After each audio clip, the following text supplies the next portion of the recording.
Dice así la palabra del Señor.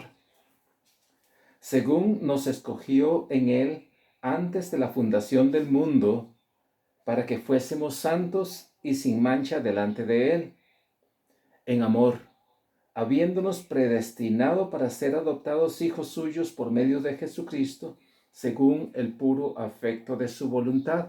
Y el versículo 11 dice, en Él, asimismo, tuvimos herencia, habiendo sido predestinados conforme al propósito del que hace todas las cosas según el designio de su voluntad.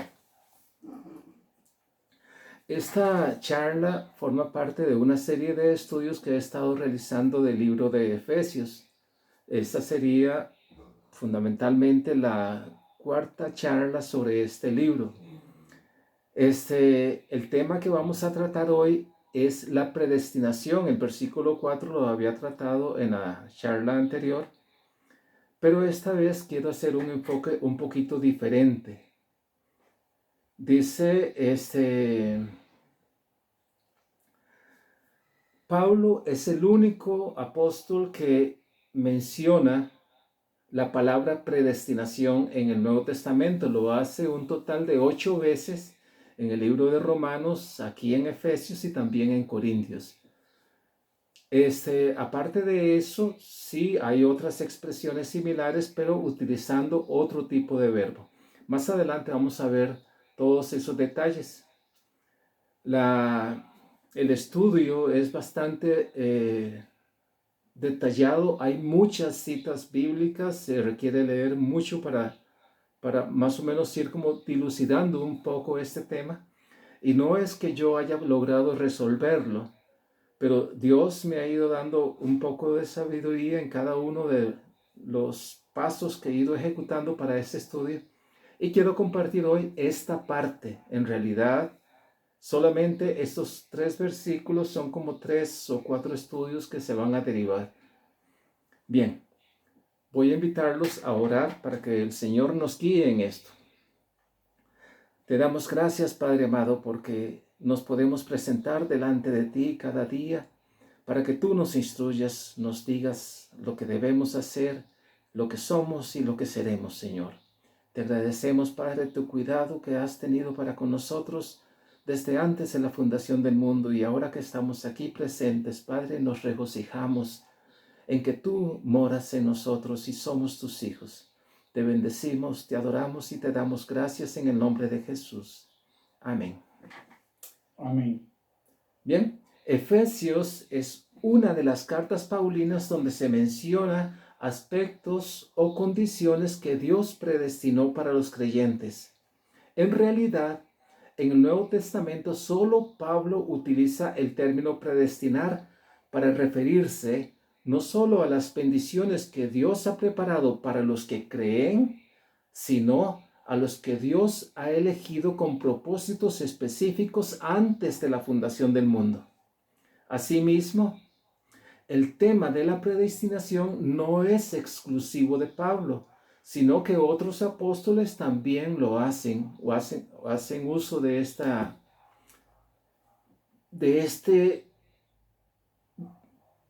atributo de Dios. Pero lo hacen utilizando otros términos con connotaciones semánticas similares. Más adelante vamos a hablar de eso.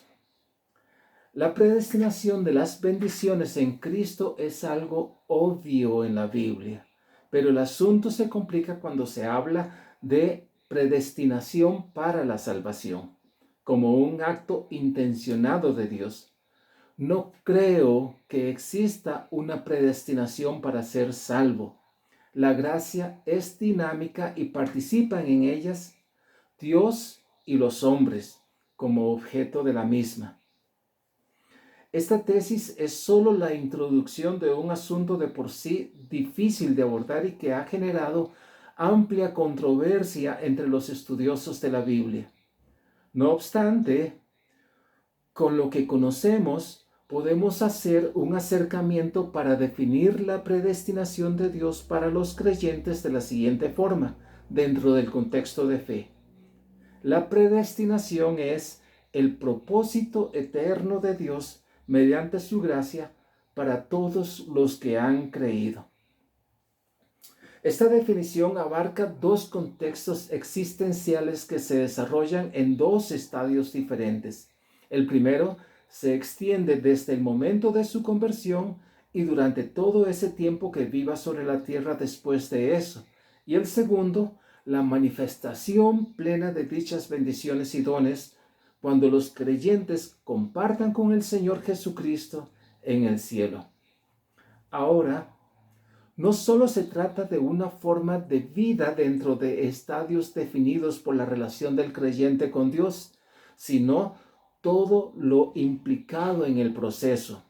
Hablamos de libre albedrío, presencia de Dios, propósito de Dios, misericordia, gracia, promesas, etc. De todo eso podemos derivar a qué se refiere precisamente la predestinación de Dios. Todo ello será tratado y estudiado de la mejor forma posible y conforme a nuestra capacidad, que de hecho es muy limitada, con el propósito de contribuir al desarrollo de una base sólida para entender la predestinación del creyente, el cual se da en dos planos: en la eternidad, donde Dios determina propósitos de vida o simplemente la salvación, y otro en el plano de la relación del creyente con Dios, cuya vida se ve enriquecida por promesas y bendiciones de parte del Señor. Todo, sin excepción, corresponde a lo expuesto en el verso 4 de nuestra cita, pasaje que estudiamos en detalle desde la perspectiva de las bendiciones en Cristo, como las promesas que Dios en su soberanía ofrece a los creyentes para cuidar y dar sentido o propósito a sus vidas en el estudio anterior. Estas bendiciones que Pablo menciona en el verso 4 no son algo que emergen accidentalmente, por casualidad o por lo que hagamos en el camino de restauración plena, sino que han sido diseñadas y predeterminadas por el Señor desde antes de la fundación del mundo para ser entregadas a los creyentes, como dice el versículo 4. Pertenecen por derecho de fe a todos aquellos que creen y se obtienen no como consecuencia de lo que se haga, sino por lo que soberanamente Dios determinó dar a todos los que creen. Y nada puede impedir que el creyente reciba lo que Dios ha determinado. En esta oportunidad enfocamos este pasaje desde una perspectiva diferente. El enfoque que pretendo dar hoy al verso 4 será la plataforma para plantear la introducción al tema de la predestinación. Nos involucraremos en un ejercicio exegético para explicar el significado y el sentido de la predestinación en la Biblia. La vida del creyente, como ya dijimos, se desarrolla en dos esferas o contextos durante su vida eterna en la tierra y durante su vida eterna con el Señor. Ambas vidas tienen un solo hilo conductor, que es nuestro Señor Jesucristo. No se trata de dos tipos de vida eterna, aunque contextualmente podrían clasificarse así. Una donde las grandes bendiciones de Dios se manifiestan opacadas por nuestra limitada capacidad de asimilar la realidad espiritual debido a nuestro cuerpo mortal, y la segunda es la realidad que gozaremos en la eternidad con el Señor con cuerpos glorificados, sin barreras materiales y con una sensibilidad infinita ante la presencia de Dios. El don de la vida no es algo que se obtiene totalmente por decisión del creyente, sino que la vida eterna, en primera instancia, es consecuencia de la obra de Dios a través de Jesucristo, y eso es lo que se nos ofrece para poder disfrutarla. Si bien reconozco la soberanía de Dios para hacer todo lo que Él quiera, Sé que Dios mantiene su voluntad en cuanto al libre albedrío del hombre y permite que éste decida sobre si acepta o rechaza el don que Él ofrece al mundo. Jesús dijo: muchos son los llamados y pocos los escogidos. Mateo 22:14. Les recomiendo que lean todo ese pasaje del Mateo 22. En el contexto de ese pasaje vemos en forma de parábola, que es la parábola del banquete de bodas, cómo Dios envía a todos una invitación para celebrar el banquete de bodas de su Hijo.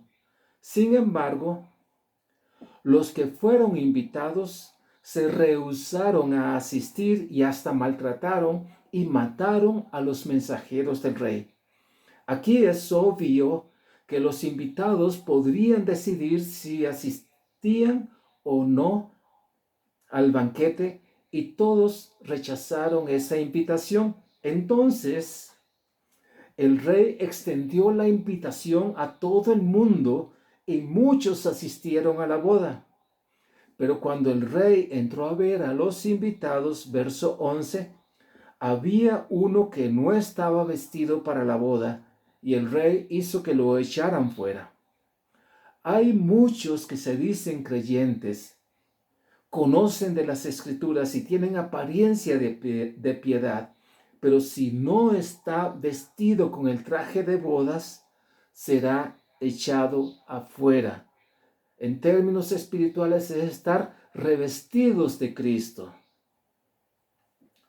Mucho se ha dicho sobre la voluntad irresistible de Dios para exponer este tema de la predestinación y la participación del hombre en la aplicación redentora de la voluntad divina. Podemos mencionar varias cosas que el hombre debe hacer para que su restauración sea efectiva. Primero, reconocer su propia condición espiritual y la necesidad de un Salvador. Si bien Dios provee ambas cosas, no obliga a nadie a recibirlas y volverse a Dios. Implica tener que hacer al menos 3 cosas. En primer lugar,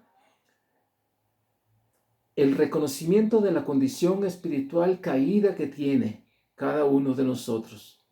Segundo, reconocer que no puede hacer nada para cambiar esa condición. Y tercero, reconocer la obra de Dios para su restauración y aceptarla, volviéndose en obediencia a Dios, aceptando el hecho de que el camino de Dios es el único camino para la salvación. Aquí el hombre tiene que hacer varias cosas y son esas 3 que he mencionado: reconocer su condición, su necesidad de salvación y aceptar la que Dios ofrece. No hay más camino.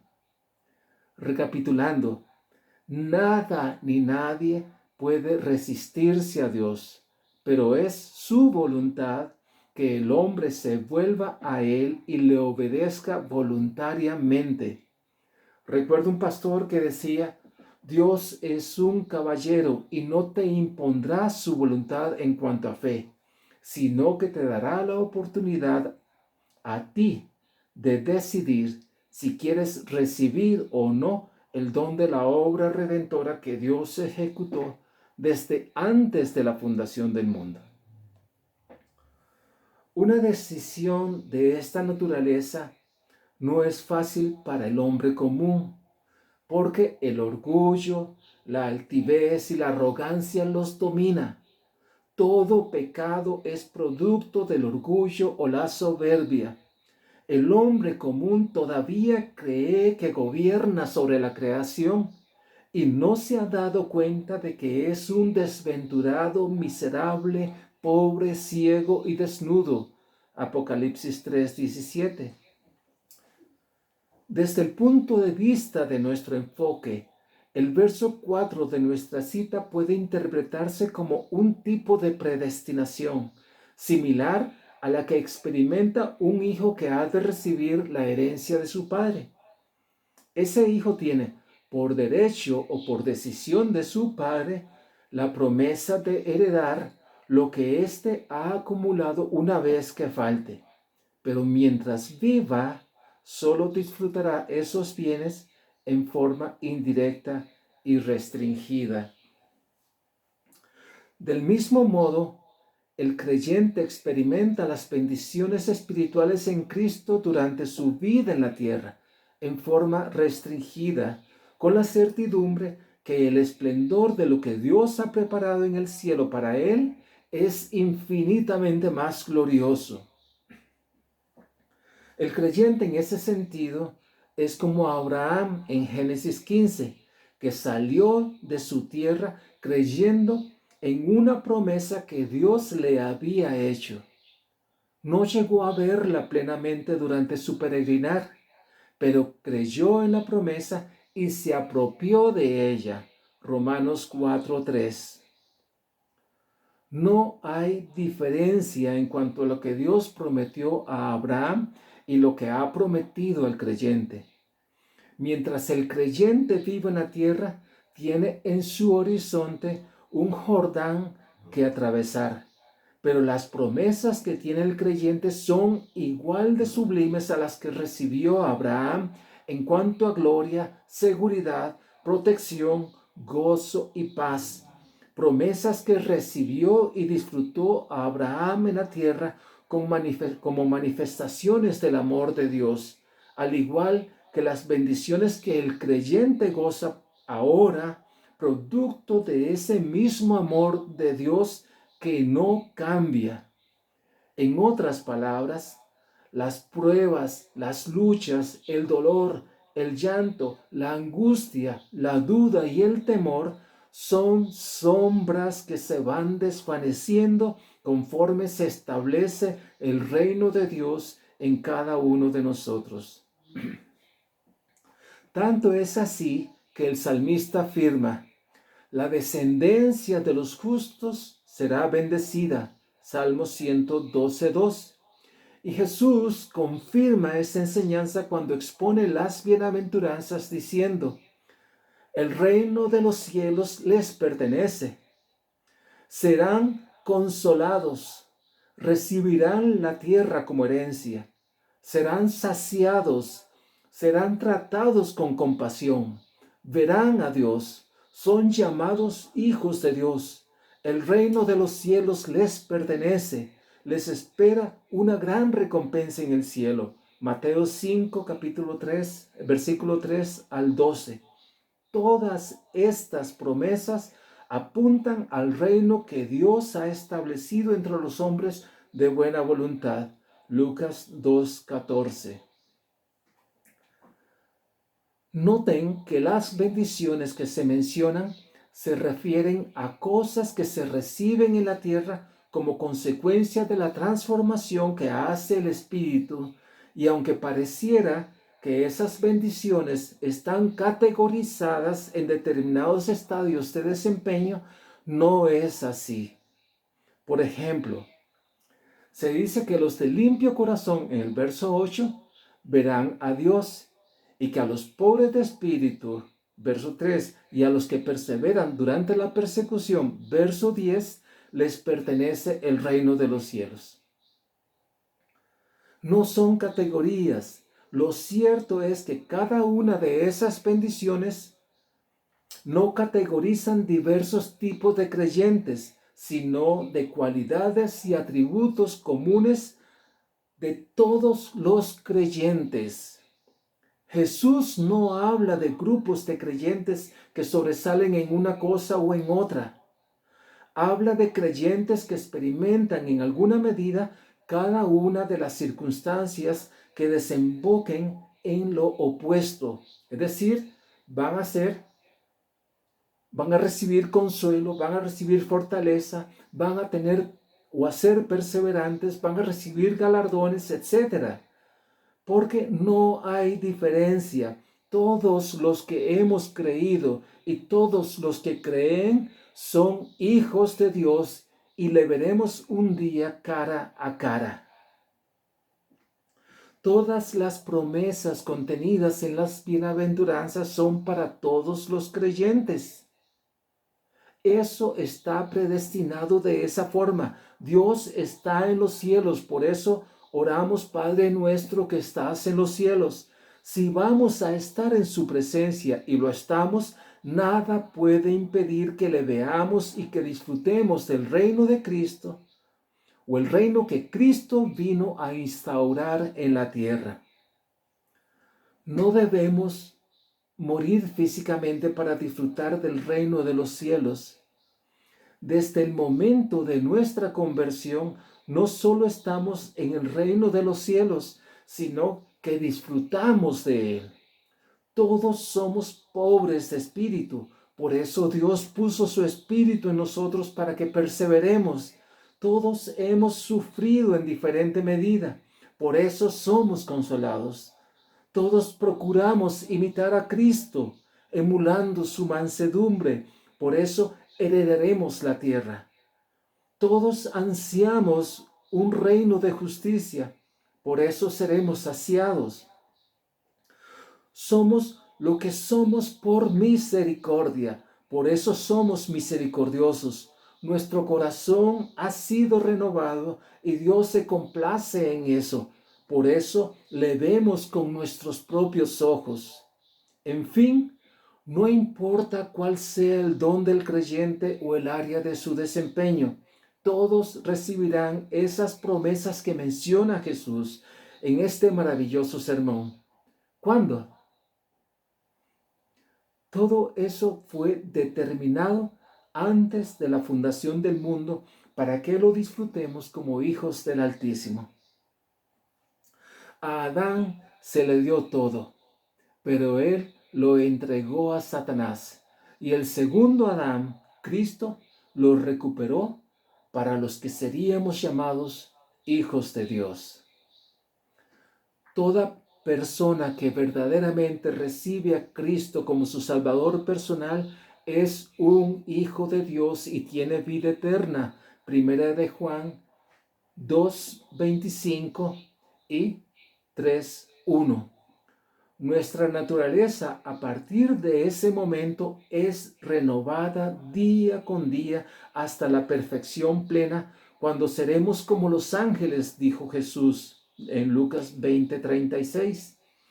Pero mientras estemos gozando la eternidad en la tierra, las promesas son dones de Dios que te capacitan para marcar la diferencia en lo que eres, de modo que esa transformación se manifieste como un poder sobrenatural, como un faro de luz que afecte a los demás.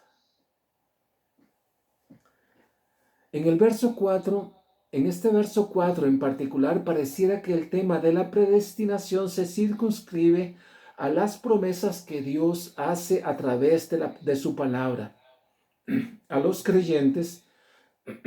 Y en mi opinión, así es.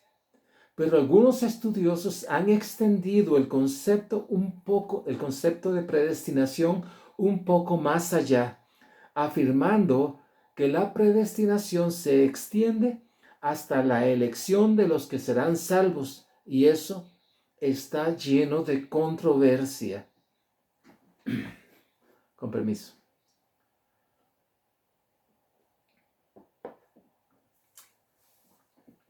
Estos estudiosos manifiestan que por la soberanía de Dios, solo Él puede salvar y que la obra es completamente realizada por Él. Hasta aquí no hay contradicción en lo que yo mismo creo. Sin embargo, agregan que el hombre no desempeña ningún rol en la salvación, y esto no cuadra con las Escrituras.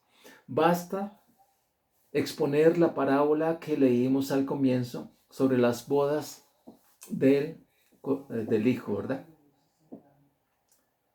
Pueden derivarse muchos factores hermenéuticos y exegéticos que incluyen el tema de la elección como un elemento de la predestinación, pero eso se debe probablemente, entre otros factores, a la presciencia de Dios. La presciencia es el conocimiento que Dios tiene de todas las cosas. Él lo sabe todo, incluyendo quiénes serán salvos, aún antes de que esa persona salvada llegue a habitar la tierra. No cabe duda de que Dios sabe quiénes serán salvos y quiénes no, pero eso no significa que Él determine eso, sino que este conocimiento le permite al Señor elegir o escoger a algunos de sus siervos para propósitos especiales.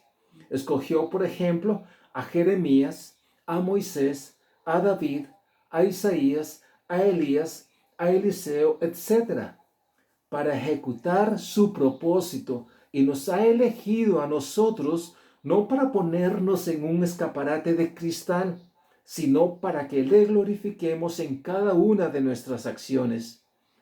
Pero Dios no solo ve el corazón de los creyentes, sino que también ve el corazón de sus enemigos, y muchas veces también a ellos los utiliza para lograr sus propósitos. Por ejemplo, a Faraón en la época de Moisés, a Ciro, el rey de Persia, a Herodes y muchos líderes religiosos de la época de Cristo.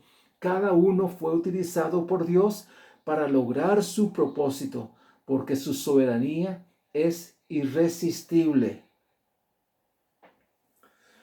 Para Dios no es imposible saber quiénes le servirán y quiénes no. Dios lo ve todo. Él ve nuestro corazón desde la eternidad y ha provisto a profetas, apóstoles, pastores y un enorme ejército de creyentes para que proclamen a todo el mundo la buena nueva de salvación, llamando a esos escogidos desde antes de la fundación del mundo a formar parte del ejército de Dios.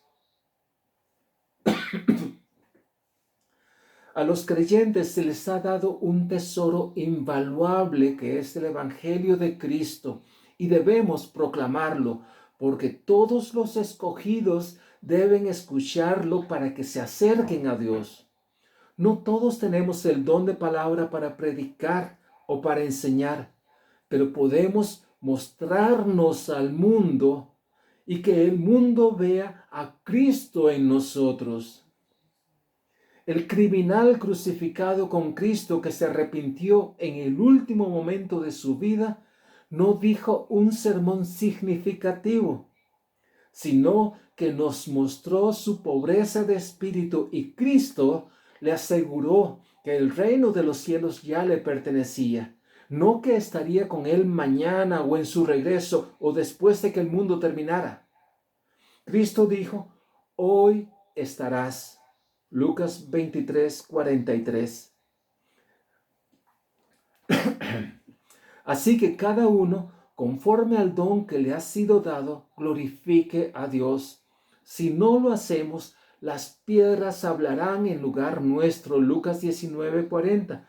Porque el propósito de Dios se cumplirá. Esa es la voluntad irresistible del Señor. Dios sabe quiénes son salvos y quiénes no. Para Dios no existen los tiempos verbales. En Él todo es. El profeta Elías clamaba a Dios pensando que era el único creyente que existía. Pero Dios tenía reservados 7,000 que no habían doblado sus rodillas ante Baal. Primera de Reyes 19, 9 al 18. La diferencia entre esos 7,000 hombres y los demás era su corazón, el cual Dios conocía desde antes de la fundación del mundo, y preparó un plan para su restauración total, que aunque sería ejecutado unos 1500 años más tarde, tenía vigencia desde la eternidad. El plan de Dios para la restauración del hombre fue concebido en la eternidad antes de la fundación del mundo, y por esa razón Dios incluyó a profetas, apóstoles, pastores y otros creyentes para pregonar su nombre, porque ¿cómo invocarán a aquel en quien no han creído? ¿Y cómo creerán en aquel de quien no han oído? ¿Y cómo oirán si no hay quien les predique? Romanos 10:14. Concluimos entonces que el plan para restaurar el hombre fue concebido por Dios antes de la fundación del mundo. De eso no hay duda. El objetivo de ese plan es la salvación del hombre. Pero su eficacia depende de la obediencia a la fe de Cristo por parte de ellos. Este es un factor establecido al final de la ecuación. Si no se cumple, el resultado es un explícito rechazo a la oferta de ese plan divino que pregona el Señor a través de los creyentes, y eso también puede hacerlo el hombre. Hoy día es poco lo que se dice sobre libre albedrío, pero es precisamente ese don lo que libra al hombre de ser un autómata. Dios le dio autoridad al primer hombre y lo ubicó en un ambiente ideal para que tomara decisiones que glorificaran a Dios. Así que negar la participación del hombre en el plan de salvación generaría una contradicción de las Escrituras, porque hay una decisión soberana del Señor, que todos los hombres deben decidir por sí mismos si aceptan o no la invitación de gracia que Él extiende. Vemos en Deuteronomio 30, 15 al 16, Josué 24, 14 al 15 y 1 de Pedro 2, 9. La obediencia a Dios nunca ha sido una imposición para el hombre. Es una invitación para su bienestar que puede ser aceptada o rechazada. El mensaje de la reconciliación del hombre con Dios incluye una elección divina y eterna y una decisión por parte del hombre. No es algo difícil, dice la Escritura, pero el hombre obligatoriamente debe elegir a quién obedecer. Deuteronomio 30, 11 al 16. Dios elige, es cierto, con base en su conocimiento infinito de todo, porque Él lo ve todo, como decía aquella frase latina, coram Deo, lo sabe todo, aún antes de que las cosas sucedan. Nosotros estamos sometidos a una cronología. Nosotros no podemos ver el tiempo de otra forma. Sabemos que hoy pasó esto, mañana pasará esto otro, y pasado mañana otra cosa, pero cada cosa en su día. Dios tiene todo el panorama y lo ve todo. Ese punto de vista cronológico que no afecta a Dios, la forma en que Dios se revelará a aquellos que tienen un corazón dispuesto a la obediencia, es por fe y para fe. Obedecemos sus mandamientos, los cuales no son difíciles de cumplir, porque todo lo que es nacido de Dios vence al mundo. Primera de Juan 2, 3 y 4, Primera de Samuel 15, 22, 16, 7, Salmo 22, 10, Jueces 13, 5, Jeremías 1, 5, Isaías 49, 1 y Romanos 9, 11. Así, todos los hombres somos expuestos a escoger un camino de bien que le es mostrado en contraposición al camino de muerte en el cual nacemos y transitamos. Así lo declararon Moisés, Josué y muchos otros profetas y apóstoles. Sin embargo, no todos los hombres tienen la disposición de escuchar el llamado de Dios, como podemos ver en las citas mencionadas. Hay frases que parecen recurrentes en la Biblia. Habla de gente que tiene oídos y no puede oír, ojos y no puede ver. Ezequiel 12:2, Jeremías 6:10, Isaías 50:5. ¿Sabe Dios eso? Sí. ¿Reprime Dios el llamado por aquellos que Él sabe no lo escucharán? No. Pero les advierte a través de profetas, apóstoles, pastores y creyentes las consecuencias de su empecinamiento. Jeremías 6, 27 al 30 y Ezequiel 33, asustándolos hasta la muerte, para que se arrepientan. No es que el hombre rechace los beneficios del cielo. El hombre no quiere rechazar todas esas promesas. No lo harían si heredarlo no tuvieran como requisito obedecer a Dios. Ese es el problema del hombre. No quiere obedecer a Dios. Dios no obliga a nadie a seguir el camino que Él mismo ofrece, sino que invita a los hombres a decidir por la vida, declarando las consecuencias que dicha decisión tiene, porque no hay decisión sin consecuencias. El creyente avanza en medio de la oscuridad. El no creyente avanza en medio de la oscuridad. No puede reconocer el camino y se precipita a la muerte. El creyente, por su parte, es dotado por Dios de un poder sobrenatural, auxiliado y fortalecido por el Espíritu Santo que Dios pone en cada uno de ellos. Un Dios que los escucha para iluminar su camino, guiándolos y fortaleciéndolos. Es Emmanuel, Dios con nosotros. De este modo somos transformados de enemigos de Dios a hijos de Dios, con un deber inherente en ese título. Debemos advertir a los demás del peligro que los acecha y su necesidad de arrepentirse y volverse con fe al Señor, al igual que lo hicimos nosotros. La invitación de gracia que el Señor extiende a través de los creyentes es la redención en Cristo Jesús. Es la invitación a las bodas del novio, cuya parábola vimos al comienzo. No estamos solos en esa decisión. Dios, mediante la obra del Espíritu Santo y de la predicación del Evangelio, hace el llamado. Colosenses 1:14, 1 Corintios 6:19, Juan 14:17 y 1 Corintios 1:21.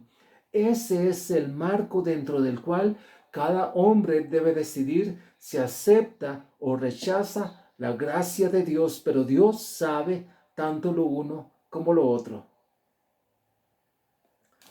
Aceptando el hecho de que efectivamente existe polémica y disensión en el ámbito cristiano sobre la predestinación, nuestro esfuerzo en este estudio será demostrar por medio de las Escrituras que la gracia como objeto de decisión personal prevalece en todos los textos y contextos donde el tema es tratado. No hay salvación sin gracia, así como no hay gracia si no la recibimos. Amén.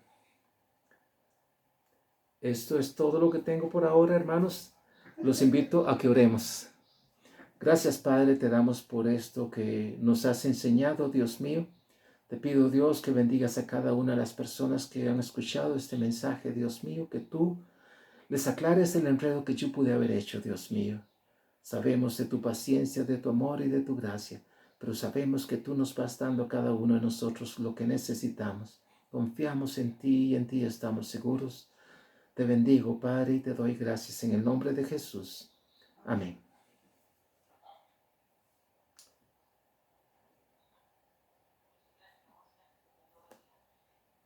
Con mucho gusto. Vamos a, no sé si hay comentarios, algún aporte, consulta, si hay algo. Antes.